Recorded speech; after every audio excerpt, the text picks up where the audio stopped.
පිපුණු තිසරුම් මගදි දුටුවේ පැලුණු ඒ උපුල් නොදැක කොමේ පිරිමියෝමයි මුගුර නරකයි උකස් දුන් හෘදේ නුඹට ඇහැට ගැටෙනා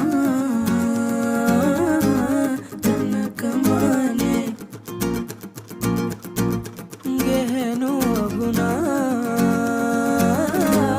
මෙමට කීවේ ඇති හොඳටම බේගනේ ලොකු කෑදරේ නොදන්නවා නොවේ කොහේ